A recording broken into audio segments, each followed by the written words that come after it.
Profit 6 juta yang didapat dalam 1 bulan bisa didapat hanya dalam waktu 1 minggu aja. Ya, ini adalah pencapaian yang dicapai oleh klien Fusik ya, klien aku sendiri.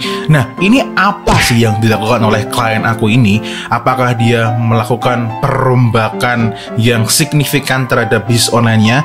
Lalu bagaimana strategi iklannya dia? Lalu kesalahan-kesalahan apa yang dia lakukan dulu? Lalu yang diperbaiki itu apa kesalahannya, dan apakah ketika nanti kamu melakukan apa yang dilakukan oleh klien aku ini bisa mendapatkan hasil segurih ini? Yaitu nggak tahu juga karena nggak ada jaminannya. Tapi tentunya kalau kamu punya kesalahan yang sama seperti klien aku ini bisa diperbaiki. Nanti hasilnya kayak gimana, ya itu baru tahu kalau nanti kamu coba. Oke, tanpa favifu, itu yang akan kita bahas pada Bredel Digital Marketing pada episode kali ini.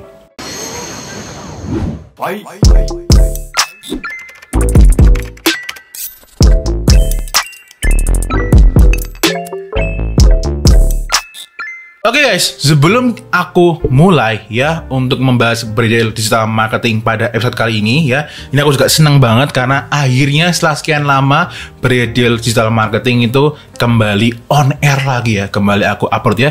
Setelah mungkin ada 2 bulan ya nggak ada Bredel Digital Marketing ya, karena kesibukan juga karena banyak klien ya gitu. Nah, sebelumnya aku mau infokan juga bahwa tadi ya klaim 6 juta dari yang cuma sebulan tadi jadi 1 minggu itu memang benar adanya. Ini adalah testimoni dari klien aku yang tidak aku minta ya. Dia ngechat aku ya, dan ini dia ngechat aku pada pertemuan yang mau keempat, tapi sayangnya dia tidak bisa mengikuti yang keempat karena ada keperluan yang lain. Jadi pertemuannya di cancel gitu ya. Dan menurut dia inilah investasi yang jos gitu ya, selama dia mempelajari tentang Facebook Ads gitu ya. Jadi ini bisa menjadi buat teman-teman menjadi apa ya, kayak menjadi pertimbangan kayak gitu. Tapi ingat ya, konsultasi dengan Fusik tidak ada jaminan sama sekali. Kalau udah tahu kayak gitu, mending simak aja video yang kali ini. Oke, kita akan langsung mulai ya dengan pembahasannya. Oke guys ya, jadi untuk pembahasan di Bredel Digital Marketing yang kali ini ya, di bagian pertama itu adalah budget yang kurang proporsional ya. Jadi klien aku ini ketika pertama kali aku bredel dashboardnya, aku temukan ya, ternyata dia dalam melakukan budgeting itu masih sangat tidak proporsional gitu ya. Ini di sini hanya sebagai gambaran aja karena aku sudah nggak bisa mengakses ataupun melihatkan isi dashboardnya klien aku ya. Ini sebagai penggambaran aja. Jadi katakanlah kamu di dalam adset itu di dalam campaign kamu punya beberapa adset. Di sini ada 1, 2, 3, 4, 5 adset ya.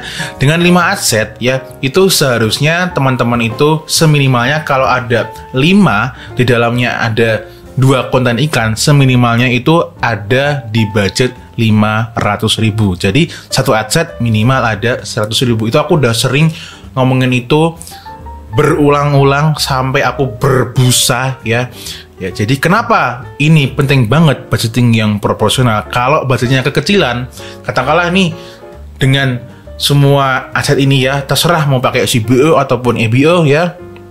Kalau budgetnya kekecilan, yang terjadi adalah nggak kuat ngangkat ya di sini ya, nggak kuat ngangkat ya. Karena nggak kuat ngangkat, justru nanti kamu akan rugi waktu ya. Seharusnya sehari sudah dapat lebih dari 1000 impression ya, tetapi gara-gara budgetnya kurang, asetnya kebanyakan, apalagi konten iklan juga kebanyakan, nah nanti malah jadi terlalu lama ya. Jadi keburu kita udah ke Mars ya. Jadi buat teman-teman yang mempunyai permasalahan yang sama seperti klien aku ini ya, itu mohon untuk di level budget itu dibikin proporsional. Berdasarkan pengalaman aku yang baik di Indonesia itu adalah kalau ada 2 konten iklan, sekali lagi ya, itu bikinlah aset kamu seminimalnya budgeting 100.000. Itu lifetime atau daily masa kan, kadang ada yang suka bertanya kayak gitu kan di kolom komentar, itu daily ya, lifetime tuh budget apaan gitu ya, itu budgetnya daily, jadi per hari 100.000 kalau untuk 2 konten iklan. Kalau kontennya lebih banyak gimana ya, silahkan disesuaikan dengan jumlahnya, berarti kelipatan aja, kalau mau 4 berarti 200.000. Nah, jadi penggambarannya nanti seperti ini ya, penggambarannya itu misal kamu ada satu campaign, lalu ada, ini contohnya aja satu adset gitu ya, ada 2 konten iklan, berarti nanti ada budgetnya adalah di 100.000 gitu. Mau CBO ataupun mau EBO terserah, bebas. Yang penting itu budgetingnya yang proporsional. Oke, lanjut di yang berikutnya. Oke, nah ini yang pembelajaran yang mahal banget ya. Kamu kalau mau di bredel kayak gini itu harus bayar ke Fusik ya. Rate-nya sekarang itu di angka 3,5 juta. Ini kamu tak kasih tahu gratis tis-tis di YouTube, cuman bayar menggunakan iklan di YouTube ya. Harusnya kamu sangat thank you banget, ini sangat berharga. Tapi karena ini gratisan bukan berarti kamu send ordernya sendiri, ini tanya-tanya ke aku ya. Ini aja dipraktekin, oke? Nah, di sini ya, kesalahan yang kedua yang dilakukan oleh klien aku ini adalah ya, jadi dia ini kan bisnisnya itu dia menjual produk fashion ya. Pas banget contohnya jam tangan, tapi ini bukan brandnya dia ya, ini sebagai contoh aja gitu. Nah, dia itu produk A ya, produk A. Jadi di dalam adsetnya dia ada beberapa konten iklan, yang dimana konten iklan tersebut itu dia mengarah ke satu produk tertentu. Nah, yang dilakukan adalah produk A ya, ini dia di mendaratkannya itu di home-nya. Jadi landing page-nya adalah home dari website website-nya dia, sorry ya. Apa yang terjadi? Ya jelas itu adalah suatu cara yang akan bikin kamu so up. Ya, kenapa? Karena pasti orang akan bingung ya. Seharusnya kan di sini ya, produknya kan A, ya kan? Berarti ketika dia produknya A, ketika ada calon customer ngeklik produk tersebut, ekspektasi dia itu melihat produk A. Nah, atau kalau kayak gitu seharusnya ya dia mendarat di halaman produk yang spesifik. Kalau dia mendaratnya malah di home itu kan berarti informasinya kan general ya, akan ada banyak produk yang lain, informasi-informasi yang lain. Yang terjadi adalah performa iklan bisa nggak maksimal, dan pola ini sudah terjadi secara berulang-ulang ya. Jadi ketika aku menemukan kayak gini sama klien aku, siapapun klien aku, pasti aku akan bilang ya, Mas Bro atau Mbak gitu ya, silakan landing page-nya diganti ke langsung ke salah satu produknya yang memang spesifik di iklan tersebut gitu ya. Cuman pembahasan ini memang aku spesifikkan ke teman-teman yang memiliki bisnis terutama yang fashion atau apapun yang memang websitenya simple ya, yang nggak perlu panjang lebar. Jadi memang website yang modelnya e-commerce seperti ini. Nah, kalau kalian performa iklannya yang jelek ya, itu bisa banget coba ini dipraktekannya. Jadi jangan ke home. Lalu kemana? Ya, itu ada di bawahnya ini. Oke. Ya. Jadi bisa kamu lihat ya, seharusnya nih katakanlah kamu ngiklan produk A ini ya. Oke. Produk A ya kan. Katakanlah produk A adalah jam ini, ya udah, mendaratlah di halaman produk A. Titik, no debat ya. Itu yang dilakukan oleh klien aku. Nanti hasilnya kayak gimana? Itu yang kita akan lihat di dashboardnya ya. Tapi sekedar screenshot aja ya. Nah, jadi dengan seperti ini ya, ketika tadi ekspektasinya itu melihat produk A, karena udah ngeklik ya kan. Ketika mendarat ya di produk A, oh jadi memang sesuai dari iklannya tadi. Dan dia nggak bingung. Dan ingat ya, ketika orang melihat iklan dan dia ngeklik sampai ke website kamu, itu window of time ini bahasa Jawanya apa ya? Rentan waktunya lah, katakanlah gitu ya. Itu nggak lama guys ya, karena kan orang, bayangin aja di sosial media lagi enak-enaknya sosmedan gitu, tiba-tiba kamu tawarin produk gitu kan, dia bisa beli, itu kan something yang kayak magical banget ya kan, kayak yang magic banget gitu. Tiba-tiba ada orang bisa beli dari lihat iklan gitu. Maka dari itu waktunya itu sangat sebentar. Nah, bayangin kalau tadi kamu malah ke home, ya, itu kayak buang-buang waktu ya. Jadi sekali lagi, spesifiklah mendarat di suatu halaman produk ya. Iklan produk A yang mendarat di produk A. Atau misal, Mas, produk aku itu ada banyak macamnya. Itu bisa, misal itu strategi juga di website sih. Kalau memang di halaman produkmu itu berbagai macam varian produknya, bukan berbagai macam produk ya. Ini kan produknya ini kan dia ada berbagai macam warna sama warna strapnya ya kan. Kalau bisa di bawahnya di sini itu dibikin variannya. Jadi orang tinggal ngeklik tinggal ganti ya itu. Atau dengan cara yang kedua itu di landing page-nya dimasukkan di dalam varian produk kayak gini. Jadi milih dulu baru nanti masuk ke halaman produk kayak itu. Berarti nanti kalau kamu pilih yang kedua ini nanti custom kolomnya di Ads Manager kamu itu berarti nanti landing page view terus ada view content ya, karena ada 2 kali perjalanan sebelum nanti masuk ke add to cart gitu ya. Nah, coba ini ya, pemahaman ini dipahami ya, barangkali kamu yang sedang nonton ini, atau mungkin teman kamu, atau mungkin karyawan kamu ya, itu menemui masalah seperti ini, terutama yang website yang model seperti ini ya, coba ini dipertimbangkan lalu dipraktekkan ya. Nah, hasilnya kayak gimana? Oke, hasilnya kayak gimana? Ini tak liatin dulu ya. Jadi, Fusik itu ketika konsultasi pertama kali itu pasti aku mencari info dulu ya, kayak omsetnya berapa, profitnya berapa. Ini klien aku ini sebelum konsultasi itu omsetnya dalam sebulan itu 30-40 jutaan, lalu profitnya itu 6-9 juta ya. Jadi ini supaya terlihat real aja, tapi kalau kamu nggak percaya ya sakarepmu ya. Jadi ini adalah hasil dashboard screenshot terakhir ya, ketika terakhir konsultasi ya, dan bisa kamu lihat di sini ROAS-nya itu mencapai di angka 7,60, 7,70, 8,32, rata-rata di dalam campaign ini ada di angka 7,87 ya. Dan ini dirombak ya, bukan dirombak, ini jadi seperti ini setelah dirombak ya. Dirombak dari tadi yang itu adalah ngeklik ke home, sekarang ngeklik langsung ke halaman produk. Ya jelas lah, jadi customer itu menjadi lebih mudah, nggak buang-buang waktu. Dan di sini lucunya ya, nah ini buat teman-teman yang sok terlalu ribet dengan yang namanya interest gitu kan.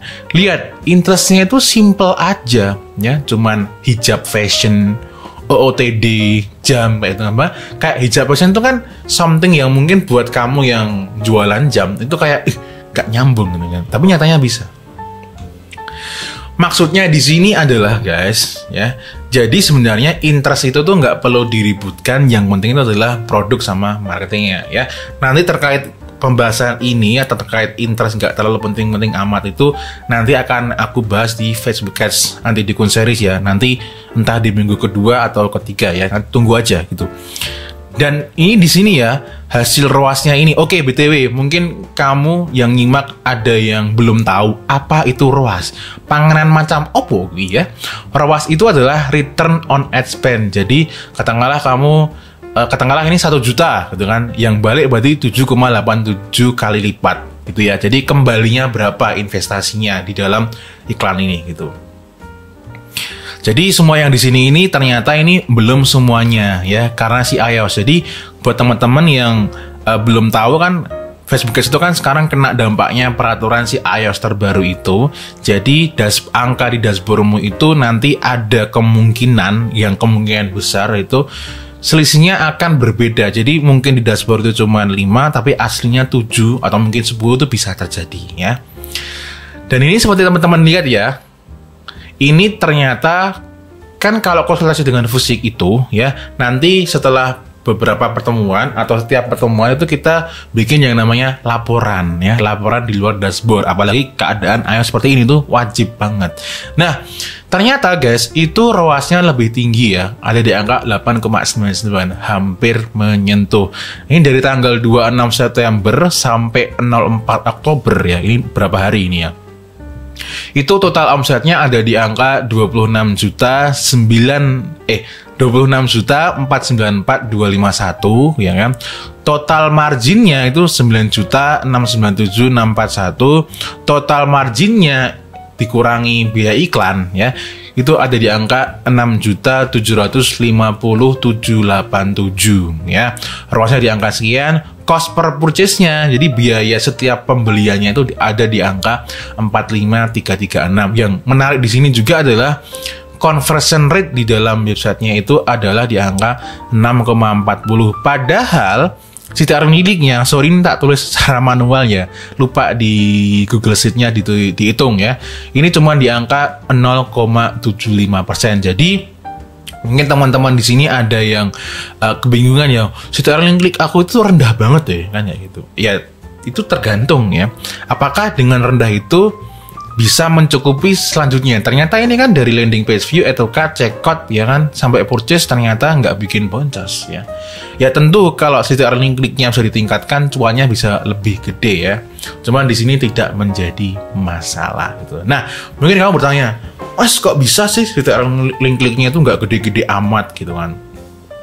Dan ini ternyata juga cuman baru 300.000 ya, satu aja cuma 100.000. Kok hasilnya bisa segurih ini gitu ya? Oke, BTW ini total margin after ad itu maksudnya bahasa Indonesianya tuh nih keuntungan kotor ya setelah dipotong biaya iklan gitu. Dan kabarnya ya, kabar baiknya ya nggak tahu menurutmu ini kabar baik atau kabar buruk ya.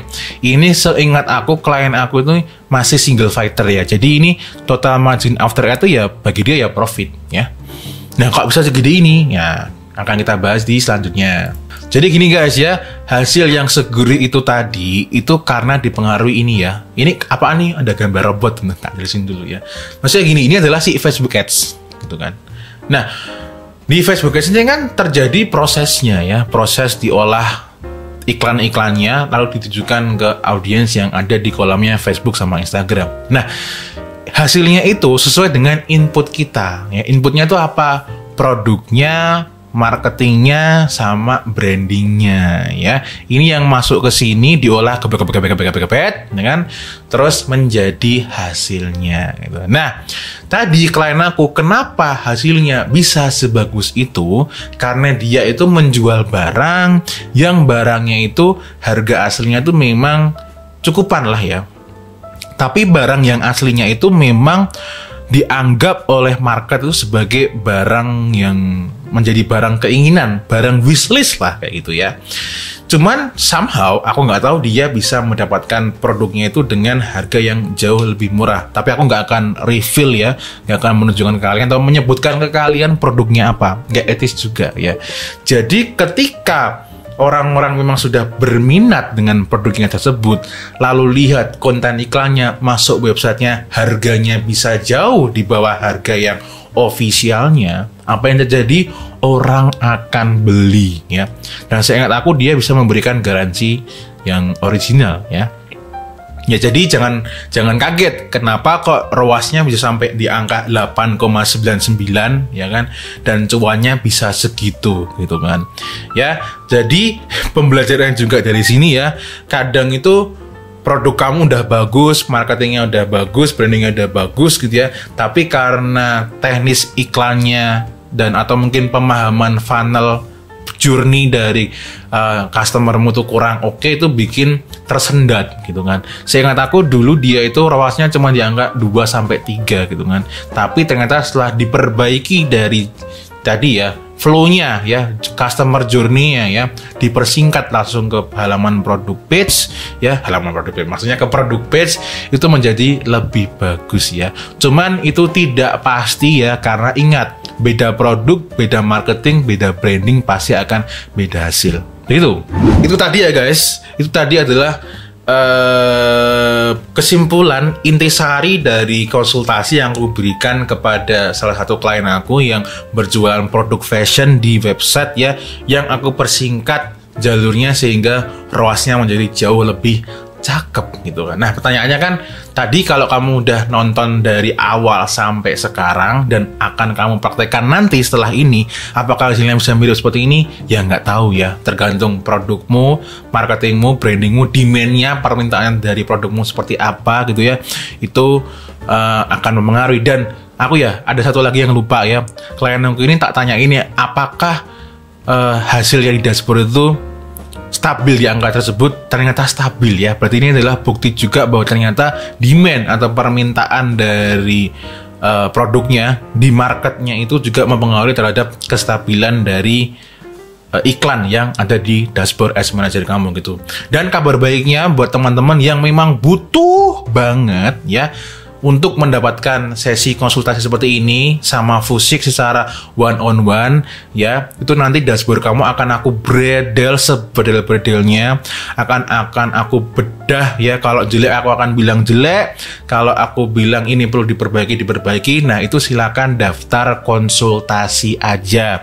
Tetapi tidak akan semuanya aku terima ya. Kenapa? Karena ya nggak semuanya memenuhi syarat-syarat ya. Syarat-syaratnya apa aja? Ya tentu kayak seminimalnya sudah menjalankan iklan conversion, seminimalnya lah kalian sudah berpengalaman sebulan ngiklan, itu sudah cukupan ya menurut aku ya.